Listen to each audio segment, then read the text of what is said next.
Welcome to Spotlight with Belinda Lee. At the show, we bring you the women who have proven their prowess. And you'll be listening to their success stories, their adversities, and most importantly, how they get to where they're at. So my name is Belinda Lee, and I am your host. At a tender age of 20, Arwa Beig launched the beauty initiative called Arwa Beauty Beliefs to honor and acknowledge women workers of different sectors.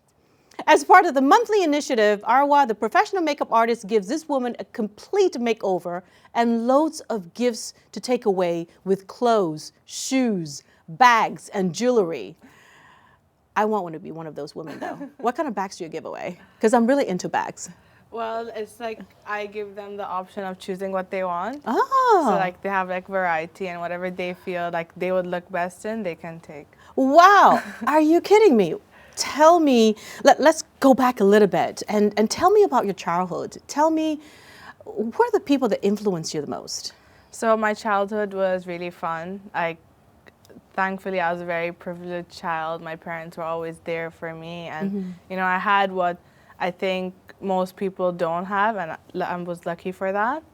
And with my parents always being there, well, for the longest time of me being a child, my mom was a single parent. So later on, when I turned 13, she got remarried.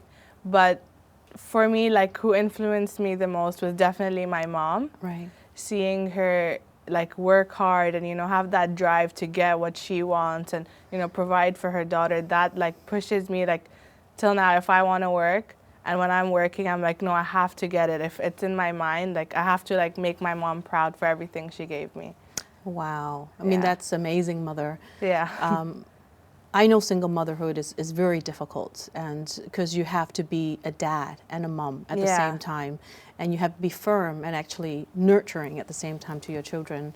So what does she do to make a living, and how does she empower you to be who you are today? She has her own company. She has a trading company called Ali and Arwa, and she has an event company called 321 Events. And she is a woman of her own. She is a businesswoman, and she is what I imagine myself to be down the years, like confident in what I'm doing and happy and like having that excitement of going to work every day. And I think she's like the biggest inspiration. I think every child's inspiration is their parents, but for me, like, it's like I don't look up to anybody else. Like, I know a lot of people are influenced by like people they see online, but there's no one better than somebody that you live with and you know like the ins and outs of. Where you get to watch her work every day and how she handled businesses. That's like day-to-day training. Exactly. That's wonderful. Wow. Was she from a business family, or she just kind of gained the knowledge of business and business management? Honestly, when my parents, like my mom and her family in the olden days were not really fortunate, so they were like living off like, what are we going to eat for the day? Wow. What's dinner going to be like? Are we even going to have dinner? Oh my goodness. So my uncle, he came to Dubai, he found a job. Right. My mom started off by being an air hostess in Kuwait Airways, and then slowly, gradually, after years, made her way after Kuwait Airways to Dubai, and then, you know, jumping into trying to open her own business. And thankfully, it worked out. But it's crazy to see from where they went to where they are now.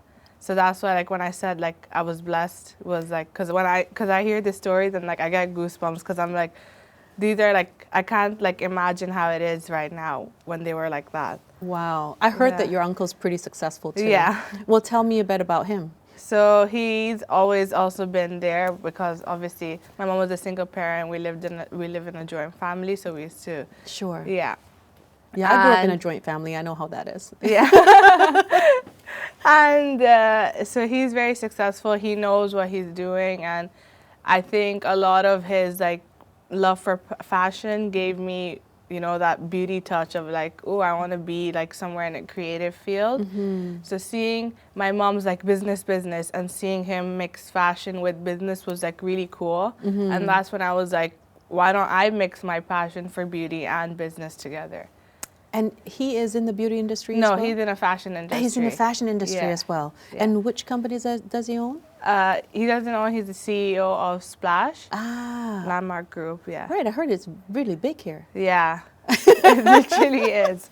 That's great. Yeah. That's wonderful. Now, your mom's a single mom, and schooling sometimes for single mom is, you know, to be able to support the family is quite tedious. Yeah. And where did you go to school, and where did you finish your college? So I went to school to IGCSE in Emirates International School, Meadows. And for A-levels, I went to Sunmark. And shortly after, I was going to go directly into university. But then I was like, no, I want to go take a makeup course. So I went to London. I took a makeup course for a year at Gloucestershire School of Makeup. And then I took internships.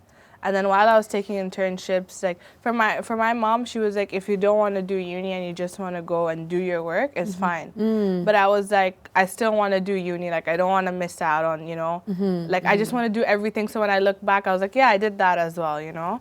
So I'm studying till now at University of Open University.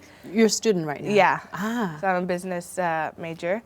And for me, it was like, before COVID even happened, I was like, I'm going to do online because I want to work and study at the same time. Of course, yeah. So I went to Open University, and they had a great program of me doing my university online while me being able to work. So it's amazing to be putting what I learned into practical, basically. Wow. Yeah. And it's amazing because your drive is so high. Yeah. Your drive to have a higher education, and your drive to actually have your own business at 20? Yeah. At 20. How old are you? 20. How are you not 20? Yeah. Oh my goodness. Like when I started the initiative, I just turned 20, so that was how I celebrated my 20th birthday. Oh my goodness. I want to ask the audience out there, when you're 20, what were you doing? So it sounds like you and your mom has a very close bond. Definitely. And how did it make you feel when you found out that she had cancer? I mean, there isn't like something you could like describe this feeling with.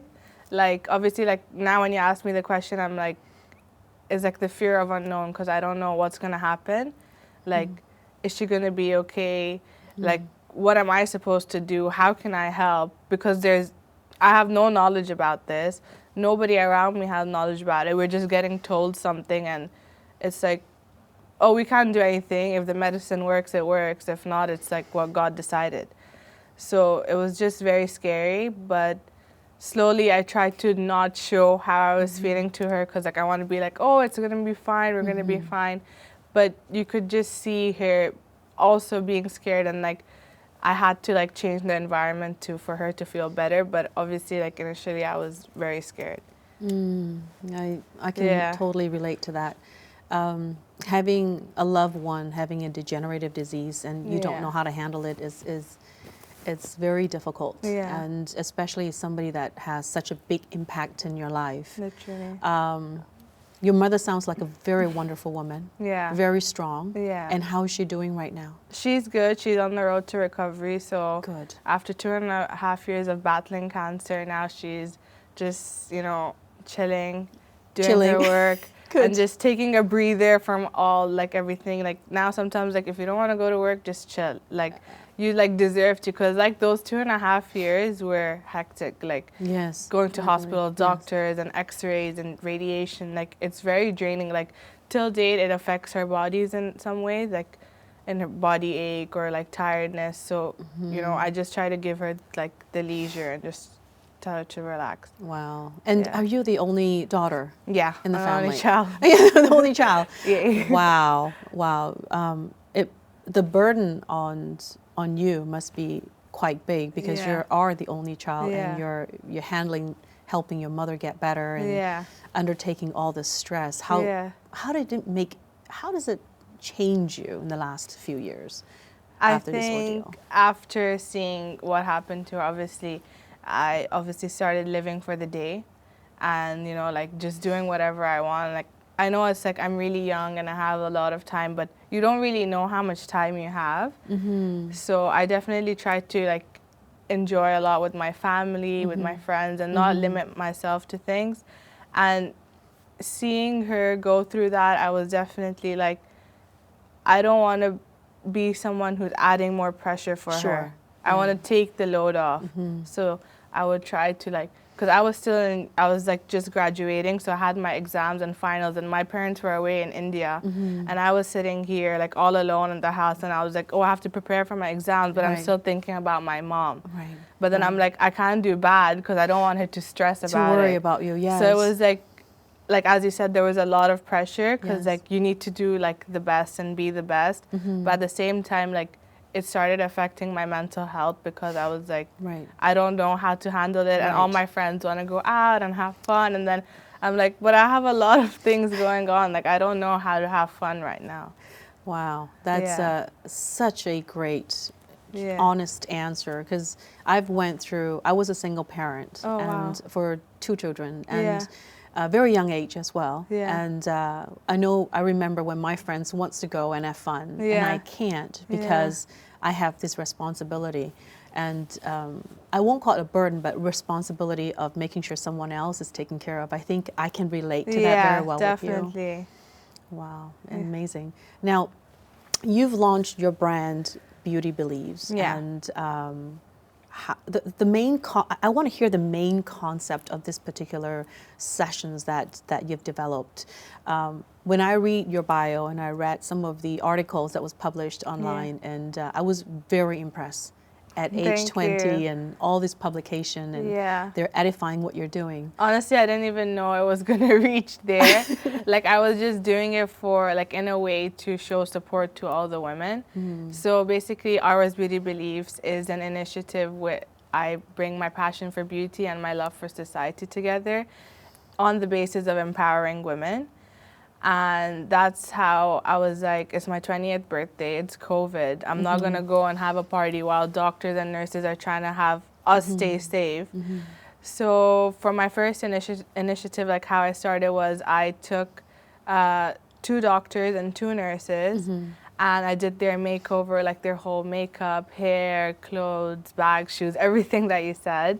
And while I was doing their makeup, I was like conversating with them, asking them like, what did you guys go through? Like one of the doctors told me like that she had to test out 900 people in a day in Knife Road. And I can't even imagine the risk of going back home. Like you can't even be with your loved ones because you've been spending a day with maybe like 100 out of those 900 people have COVID. So it was very impactful that I could learn and I could share that with my audience on my platform. And I was like, let me just post it on my platform. It wasn't like a planned thing. Like it was like, it was something I wanted to do because after my mom, you know, seeing how everybody's there and helping her like throughout the days, I was like, they deserve to get something back. So that's how I did Arwa's Beauty Beliefs, and I took them to dinner, and it was just like love, laughter, and just giving them basically a break from their daily routine. So yeah. Oh my goodness, it doesn't sound like just a break from the daily routine. It's pampering them, making sure that they feel special. That's kudos to you. Really great work. You must have a lot of feedback with the initiative. I'm very sure there's positive and negative too as well. So tell us about that. Did you have any feedback from your program? First of all, like as I said, like I didn't expect it to blow up. And I had a lot of positive feedback. Like people were just happy to see that, oh, she's just not another makeup artist. She actually has something she, you know, wants to put out there. For me, beauty has a purpose, and that's why I used it to, you know, with all these women, to bring it out from them and show like, look at how much it can change, like how they feel from within just comes out on their faces.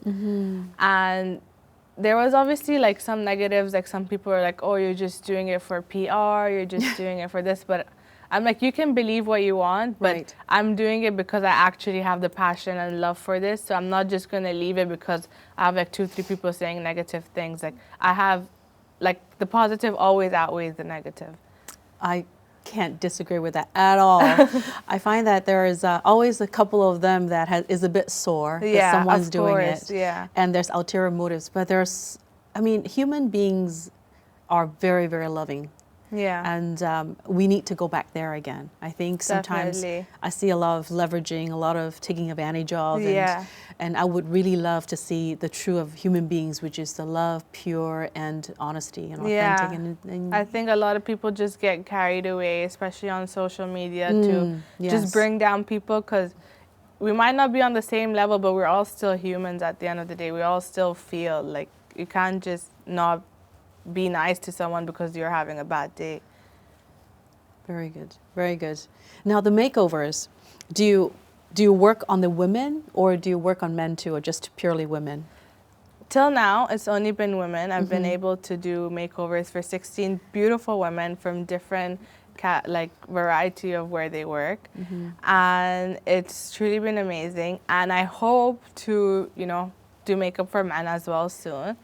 And I'm slowly pushing towards having, gender doesn't really matter in beauty, but I think sometimes where we live matters, and if people are accepting of it or not, if I'm saying it honestly. Yes, no, please be. Please be as authentic as possible. Definitely, like, living in the UAE, like, I wouldn't think that, I'm just going to go do like a makeover for a guy, because a lot of people are not accepting of that, and that's okay, because, we all have our beliefs. Right. But I don't believe that makeup can only be worn by a certain gender. So definitely I will be doing makeup for men very soon.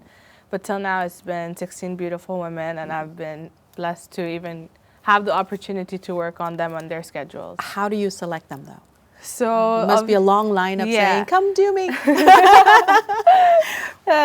So basically I do it through my social media. Like, I ask out, like, example, for my breast cancer awareness initiative, I went on my platform and I was like, if you guys know anybody who has a story to share, or like, you feel like they deserve pampering. I got so many messages. It was overwhelming to see that people are actually listening and engaging and want somebody to come on my show. How many did you get? So till now, 16 women. Yes. So from that, 3 women. Yeah. I see. So wonderful. sometimes it's going through my platform, or going through like agencies or people, because especially people who are working, like when I did for like the cleaner and security, I had to go through their agency, whether they're okay with it and if they're not, so it goes through, sometimes it's a tricky procedure, but I've been lucky to have everybody say yeah and actually be a part of it. This is not just a normal makeover where you bring somebody in and do the makeup. You actually pick them up, drop them off in fancy cars. And I want to know what kind of cars that is. Take them out to dinner, 5-star restaurants, and give them an air ticket back home. I mean, who are you? But in comparison to what I do, in comparison to what they do, it's nothing. Like, for me, I feel like they deserve a lot more, and for me to, give them this, and especially like I try to do all my Arwa's Beauty Beliefs on my savings. So I was like, at least my savings are going in a better place instead of me splurging on something that's unnecessary. Wow. Yeah. Wow. Holy moly. I am so blown away by your love for people. There's not a lot of us that would part with our savings that way, especially during COVID time. We're trying to save it. We're putting it away for a rainy day. We're trying to be responsible about it. And right. I just think that if it's money comes and goes, but if you're putting it in the right way and God is happy with how you're spending your money, He's going to give me more. That's true, though. That is very true. I do believe in that. In all the last few months that you've been working and contributing to society and the community, is there one particular incident that happened that you can't forget and you want it to, it kind of stays with you? So there's like a lot, but I think as I mentioned, like my breast cancer awareness initiative, there was a lady who had lost her hair and her eyebrows. Her name is Maria. She is beautiful. And she was such an amazing, amazing woman. And she had 4 kids who were in Philippines, and, you know, she wasn't really with them. And she was going through this whole cancer thing alone. Wow. And I did her makeover, and she's like, you know, I've never had eyebrows. Like, nobody's ever been able to draw them on me. Because, like, you know, a lot of times people just draw a block and that's it. Yes, yeah. So for her, like, I went into the detail. Even though it took me like 30 minutes, I like drew like fine hair. So Wow. she could feel like she actually had eyebrows on. And when I finished, she looked at it. She's like, wow, I don't even look like myself. And she just started crying. And it was such a, like, it was so like heartwarming, because I was like, I made her feel like this. And for her to like be so appreciative towards it, like really like made me, like it makes me tear up. It still gives you the goosebumps. And the first initiative with the doctor and nurses, like I was just asking casually, like off camera, like, oh, have you ever gotten a makeover done with our nurse? And she was like, no, I've never gotten a makeover done, like not even on my wedding. Wow. Yeah, so I was like, this lady's never actually touched makeup or used makeup, or someone has put it on her. So for me to, you know, actually be able to do that, I was like it was so cool. And it was so like, I don't know, it was really... How did you feel about that after wearing that makeup that you put on her? She was very like, she was like, I need to send a picture of myself to my husband. He won't be able to recognize me. And she was like so happy, and she couldn't stop talking about it the whole way through dinner. Oh, wow, it's amazing to put on makeup for someone who's never worn makeup before. Yeah. Well, how do you know, like, you've done so much makeup and you've been to school. Now, for a woman, I mean, we have different ethnicity, different cheekbones, different skin, different eyes. And how do you determine actually what suits a particular woman, or what suits the features of a woman? So obviously before I like go on the day, I have pictures of, you know, the people that I'm working on. So I just look at them and I just vision, like, you know, what colors would suit them. And I can't really tell with their skin until I'm there. Right. But with the colors and, you know, what they would look nice in, and because their outfits are already like chosen, like I know like how to play with colors. So if she's wearing a monochromatic dress, I'm going to give her like some pink and blues, and like so her face can be glowing while her outfit is subtle. And they've all managed to just love the makeover I do. And first I was like, are you sugarcoating it? Like, do you actually like it or no? They were like, yeah, no, we love it. Like, they were like, everything just goes for according to what they want. So they feel very like happy about it. Well, let me ask you a technical question, because a lot of makeup artists, they always say, what are you wearing? Yeah. What are you putting on? Yeah. Why do they ask that question? So, example, you're wearing a red dress. I'm not going to give you red eyes, because that's just going to make it like too clashy. You want your outfit and your makeup to complement, like your outfit. You're wearing a nice black blazer with a pink skirt, and you have a nice smoky eye with a pink lip, and it goes perfectly. So that's how we would want everybody that we're doing makeup on for their outfit and, you know, their makeup to complement each other rather than one taking away from the other. I see. Well, there we go. I always think, okay, red dresses, are you putting on red shadows for me? I should keep to my day job, actually. So I love makeup. I love beautiful women. I love women that works hard on themselves. So, but for yourself, what is the power of makeup over a woman? I definitely think that the power of makeup is more than what we know of. Like, we all think, like, especially a lot of people out there think that, oh, you're using makeup to cover, like, what you're insecure about. It's not always about that. No. It's about just me wanting to feel pretty. It's still my skin. It's still my features and how I look. Like, my acnes are not covered. Like, it's still going to show. It's still going to be there. I just feel like looking pretty, or I feel like doing makeup. And a lot of the time people don't understand that the makeup is still a product, but the way you put it, the way you feel from inside is going to come out on your face once you've worn it. Like, a lot of the time I'm like so sad, and I'm like, oh, I have nowhere to go, I don't know what to do, and I'm like, let me just put on makeup. I put it on, and I'm like, I feel like I'm ready to like conquer the world. I'm like, yeah, let's do this. Like, I can do this, I can do that, because I feel confident from within. And I'm not saying that's because of cosmetics. I'm saying, obviously, makeup is something that's making me feel happy about myself, but it's also about the power of it to give me that energy from inside, that, oh, like, I can actually, you know, go and get this if I want it. It just makes me feel like a boss in a way. A girl boss. Yeah.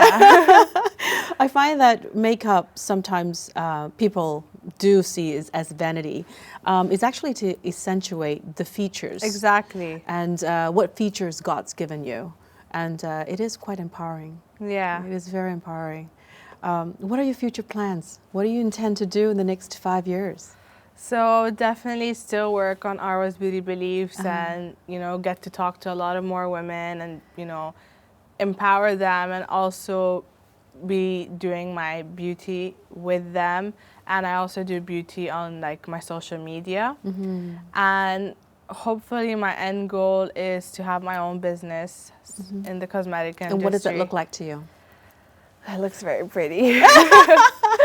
I'm sure. Yeah. So I'm just excited that, you know, inshallah, like one day I will be at that stage where I can open my own makeup line or just be in the beauty industry. But as of now, I'm focusing on women, on Arwa's Beauty Beliefs, on myself, and just, you know, having fun with what I have. So, yeah. Well, you are a very mature 20-year-old, and with really great respect from me, and I'm very sure with the audience too itself, is what you have done, what you have accomplished. What can you say to a woman who's watching this right now, who's feeling down, who's feeling lost, who's feeling that she doesn't have much hope in her life? What can you say to this person? I would definitely say that me and Belinda are here. You can always talk to us, and go and talk to your friends or talk to someone, because at one point I feel like it would affect a person's mental health. And I also think that you're beautiful, and that if you're feeling down, just get up, and we're all there as women. We're all standing together, and we can get whatever we want, and just be appreciative with the people that you're around. And just, I think once you look around and you realize that, oh, I'm okay, and I have people around me, you'll be fine. Great answer, great answer. Well, ladies and gentlemen that's watching the show, we've got a very special guest today, not only very young, but very empowered individual that has started her path in empowering others. For those of you who are seeking that little boost, you know, continue to watch Spotlight. But not only that, follow Arwa, what she's doing. I mean, she's done so much with very, very little. Thank you so much for watching us at Spotlight with Belinda Lee. Thank you so much for coming on the show. You know, when I heard about your story, to be honest, I wasn't entirely clear as to where to put the spotlight onto you. Yeah. But I love to have you back. I love to have you come back and share with us what you have accomplished with your uni, with your makeup line, because you have. I'm inspired, and I'm not that young. Yeah. I have traveled. I have traveled. But I'm inspired, I truly am. And I wish that all 20-year-olds can think like you, can do something for the community, for the society, because everyone needs it. Thank you so much. And I've been so glad to have this opportunity, and for you to, you know, give me the recognition of, oh, what you're doing is great.